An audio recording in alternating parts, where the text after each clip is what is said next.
Hai,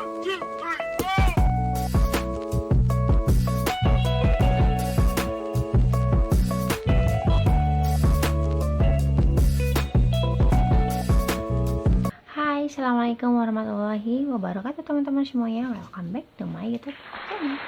Nah teman-teman, kali ini Mela mau kasih tips nih, tips anak berjalan cepat ya teman-teman. Jadi untuk teman-teman nih yang ingin anaknya cepet-cepet jalan, pas banget simak videoku ya. Tapi sekali lagi di sini aku cuma share aja, dan sekali lagi perkembangan setiap anak ini beda-beda, karena aku juga udah ngerasain ya. Aku punya 2 baby kan di rumah ini, Batita sama Balita. Ini kakak dan adanya ini beda, nggak sama ya perkembangannya.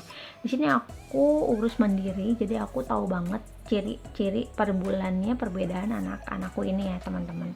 Nah di sini langsung aja aku mau ngasih tahu ke moms di rumah, terutama new moms ya. Di sini tuh warning banget kalau misalnya baby ini normalnya memasuki fase berjalan itu di usia minimal ke 9 sampai 18 bulan itu paling maksimal. Jadi kalau misalnya anak moms ini udah masuk ke usia-usia normal, harus memasuki tahapan berjalan tapi belum berjalan juga, ini moms harus warning ya, jangan sampai leha-leha atau menganggap santai ya moms ya. Mungkin sebagian di rumah ada yang ayo udahlah, nanti juga ada waktunya kok jalan sendiri.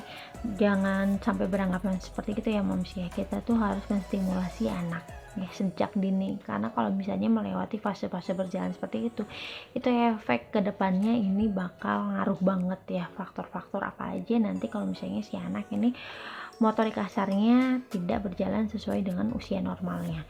Pokoknya sekali lagi di sini aku cuma sharing aja sesuai dengan pengalaman aku dan sesuai dengan apa yang aku baca ya, yang aku ketahui, dan aku juga cari informasi ke sana ke sini, karena di sini juga aku selalu komunikasi sama dokter anak-anakku ya teman-teman. Jadi di situ aku suka tanya apakah usia anakku segini sudah merangkak, sudah merondang, apakah di fase normal atau tidak gitu ya. Oke, di sini yang mau Mela share ya sesuai dengan pribadi aku di rumah, cara mengajarkan ke anak-anakku ya. Di sini dari hal tersimpel dulu ya yang biasa teman-teman jumpai di sekitar rumah ya. Di sini jadi aku tuh tidur di rumah ini sama anak-anakku, jadi nggak pakai tempat tidur baby kayak gitu. Aku udah dari awal aku udah ngebiasain anakku ini dari lahir ini tidur bersama aku gitu ya. Tujuannya yang pertama ini aku takutnya aku ketiduran gitu loh ya, kalau misalnya jauh tidur gitu ya, terus aku lupa nih nyusuin per 2 jam sekali, karena kan kalau bayi itu kan emang ngandelin ASI ya, belum bisa minum atau belum bisa makan kan teman-teman. Jadi aku awalin dari situ dulu ya. Jadi aku membiasakan diriku ini dekat dengan anak ya, jadi tidur pun kita berdekatan selalu, dan kasurnya ini aku enggak, jadi aku setting dulu awalnya seperti itu. Jadi kasur pun aku nggak pakai yang tinggi banget ya, kayak kasur swallow gitu, cuma agak tinggian. Dan disitu aku di bagian bawahnya, teman-teman bisa lihat sini, bagian bawahnya itu aku kasih playmat gitu, tapi itu dari puzzle dan itu empuk ya teman-teman, bisa dilihat ya di sini. Jadi itu aku biasain setiap anakku tidur itu aku pakai puzzle itu di alas-alas bagian samping kasur, khawatirnya nanti anakku itu terbentur atau apa gitu ya pas aku tidur. Aku nggak sadar anakku ini ngerondang-rondang jatuh aja itu, tapi cara aku buat menstimulasi, karena dengan terbiasanya seperti itu berkembangnya pertumbuhan anakku mulai ngerondang kayak gitu, anak aku itu terlatih naik turun kasur. Jadi dari situ aku mulai anakku itu dilatih otot-ototnya itu dari bawah kasur itu naik ke kasur kayak gitu, tapi bawahnya aku kasih alas kayak gini nih teman-teman ya. Teman-teman ada sedikit gambaran nih kayak gini. Ini tuh gambos gitu, bukan gambos sih ini mah pokoknya apa sih ini, busa juga bukan sih, pokoknya ini tebal banget, styrofoam juga bukan, apa pokoknya tahu lah ya teman-teman, ini kayak gini. Dan ini tuh empuk banget, kalau misalnya jatuh juga nggak akan sakit ya kepalanya. Jadi aku bawa alas samping-samping kasur itu aku kelilingi pakai yang kayak gini. Kalau teman-teman mau beli di Shopee sama Tokped juga banyak banget di toko online ya, cari aja mat atau puzzle alas anak bermain gitu aja keywordnya. Karena aku pernah baca juga di salah satu buku gitu sama di beberapa artikel, kalau anak yang ingin cepat berjalan atau ingin menstimulasi anak cepat berjalan itu di sekelilingnya itu harus ada benda-benda yang bisa dia pegang kuat gitu. Kayak kalau misalnya sering bareng sama ibunya nih, misalnya ibunya lagi ngawasin anaknya, itu emang katanya sih harus ada sofa gitu di samping si anak bermain itu ya. Nggak mesti sofa juga sih, yang pasti itu kursi tapi kuat gitu ya, yang pasti juga empuk. Jadi si anaknya itu lagi bermain itu bisa jadi acuan dia untuk pegangan ke sofa. Jadi itu kan melatih otot ya teman-teman, dari tadinya jongkok kemudian berdiri. Nah itu ya, jadi aku membiasakan seperti itu dulu ya. Bisa jadi dari tempat area tidurnya itu bisa menstimulasi. Kemudian di samping-samping tempat tidurnya ini ada lemari. Nah dari si anak ini dari mulai dia ngeronang itu bisa megang-megang gitu ke lemari kan, benda-benda yang sekiranya kalau dipegang ini kokoh ya, nggak roboh gitu. Makanya teman-teman clearin dulu aja ya sekitar kamar, kemudian ruang TV.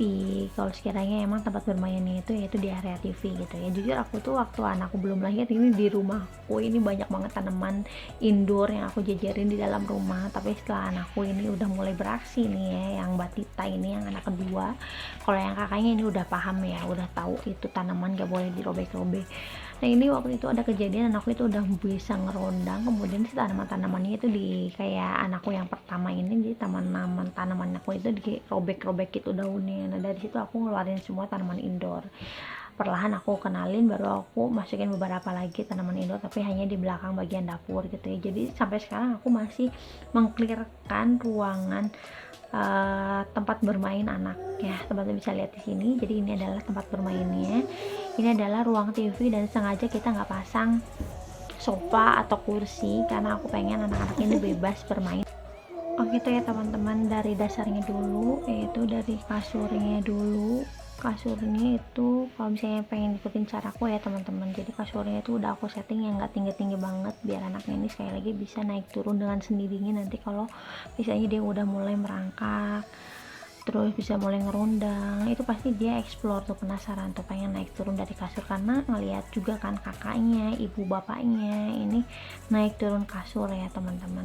Nah kemudian di tempat area mainnya ini ada sofa atau pegangan apapun itu yang kira-kira kokoh, biar si anak ini pas lagi main itu dia bisa melatih badannya untuk berdiri kemudian jongkok lagi kayak gitu ya. Itu menguatkan otot-ototnya ya teman-teman, otot kakinya ya teman-teman.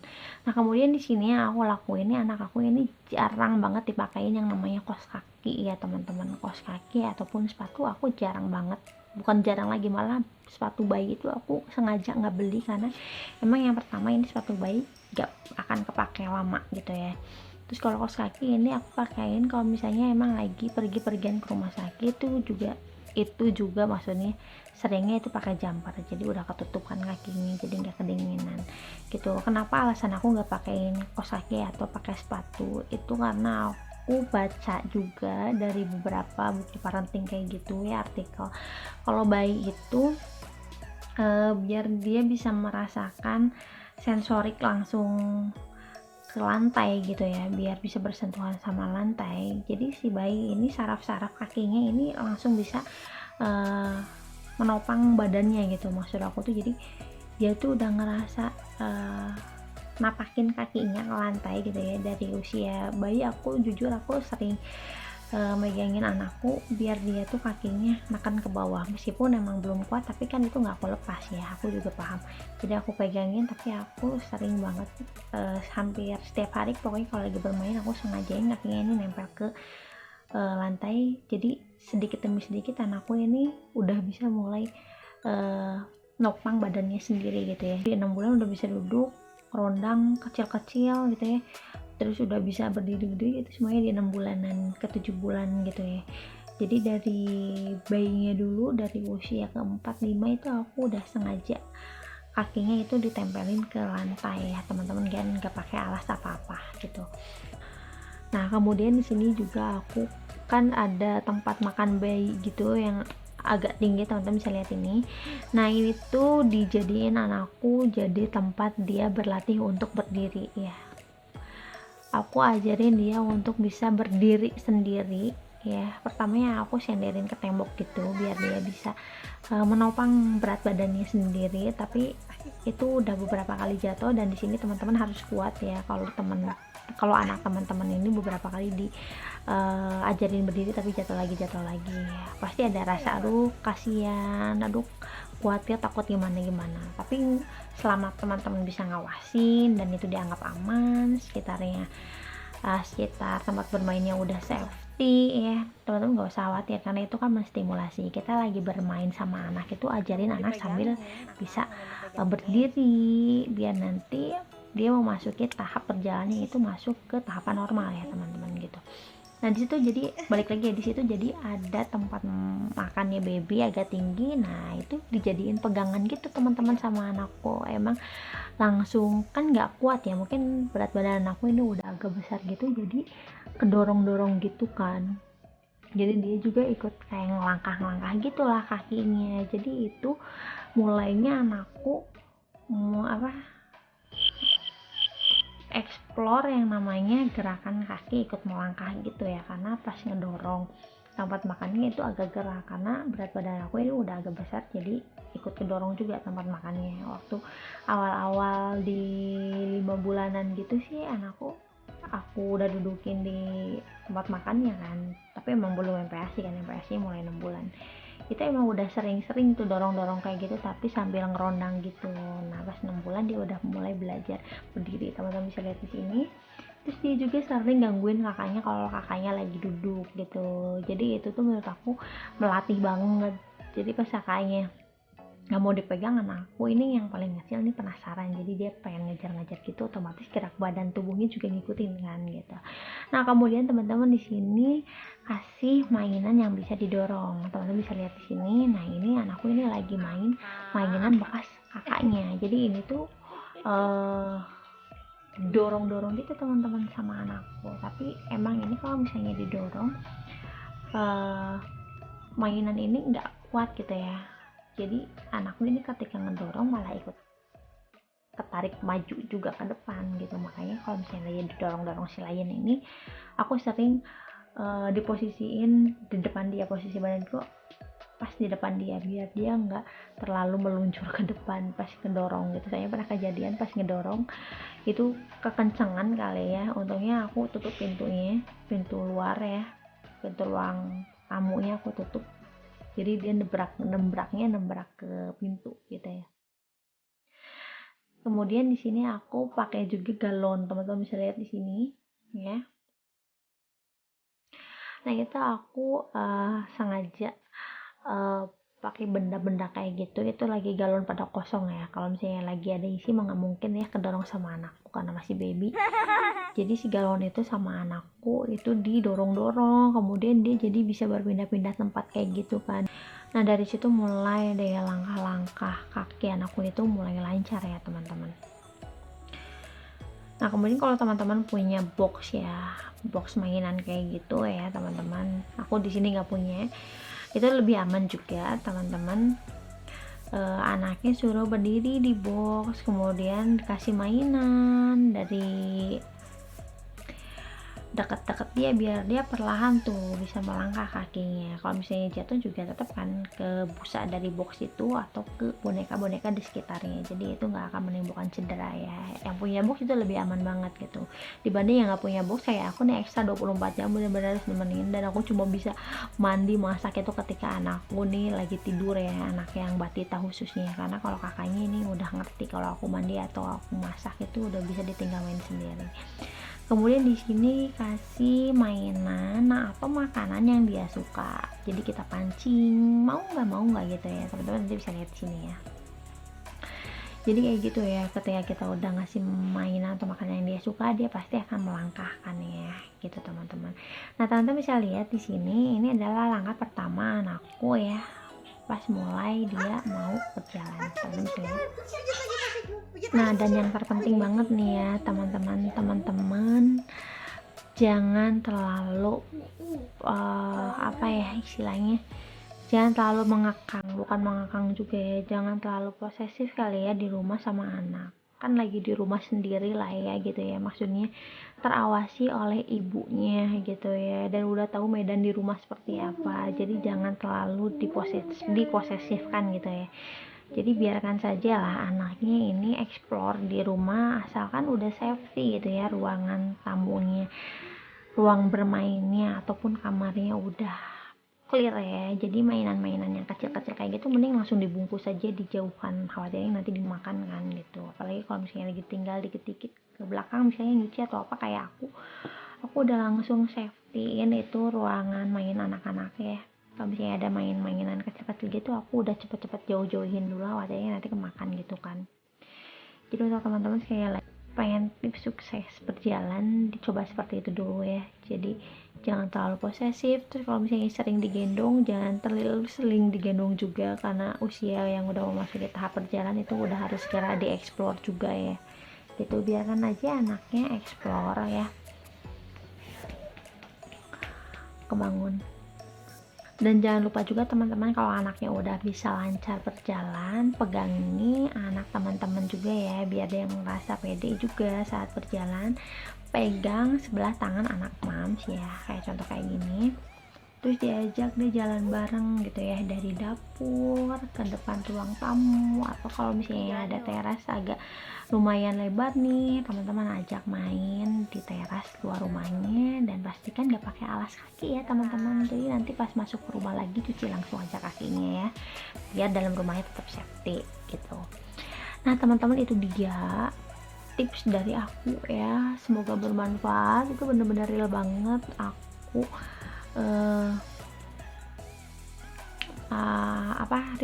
realisasikan ke anakku ya di fase-fase belajar berjalannya. Dan alhamdulillah di usia 11 bulan ini anakku berjalan lumayan, alhamdulillah lancar, meskipun nggak langsung lari, nggak, itu belum ada lari-lari. Mungkin di usia nanti 12 tahun anakku udah bisa lari ya, karena sekarang udah bisa dibilang udah lumayan banget ya untuk jalannya, cuma ada wajar banget masih sedikit-sedikit terjatuh gitu.